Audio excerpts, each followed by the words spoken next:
30 సంవత్సరాల నుంచి కలిసి ఉన్నారు కదా, ఎప్పుడైనా ఆయన బాధపడిన సన్నివేశాలు, కళ్ళమ్మటి నీళ్ళు వచ్చిన సిచ్యువేషన్స్ చూసారా ఆయన లైఫ్ లో? అంటే ఆయన ఎప్పుడు అందరు కూడా వ్యక్తం చేయడు. ఎన్ని కష్టాలు వచ్చినా కానీ ఎదుర్కొన్న ధైర్యం ఉంది ఆయన దగ్గర. ఉండేవాడు చాలా.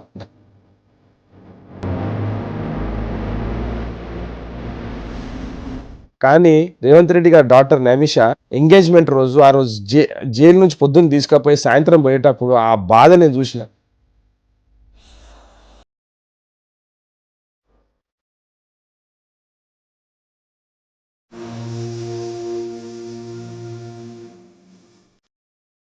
రేవంత్ రెడ్డికి కోర్టు నుంచి ఈ రోజు ఇచ్చినటువంటి మధ్యంతర బెయిల్ విషయంలో కొన్ని స్పష్టంగా ఆదేశాలు కూడా ఉన్నాయి. ఆయన ఎవరితో కూడా మాట్లాడద్దు, దానికి సంబంధించి ఎప్పటికప్పుడు అబ్జర్వేషన్ చేయడానికి 3 డిఎస్పీల సమక్షంలో మిగతా టాస్క్ ఫోర్స్ సిబ్బంది కావచ్చు, పోలీసులు కావచ్చు, ఇప్పటికే ఎన్ కన్వెన్షన్ హాల్లో వాళ్ళంతా ఉన్నారు.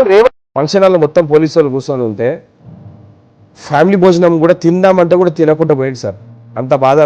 చూసిన ఒక ఫాదర్ ఎంత ఒక్కగానో కూతురు ఫంక్షన్ కూడా వీళ్ళు ఎంత కక్ష కట్టి లోపటేసి బెయిల్ రాకుండా చేసిందంటే వీళ్ళ పాపం తగులుతుంది సార్. ఉసురు కొట్టుకపోయిండ్రు. అందుకే మన పిల్లల కంటే మనకి ఏముంటుంది అధ్యక్ష ఈ భూమి మీద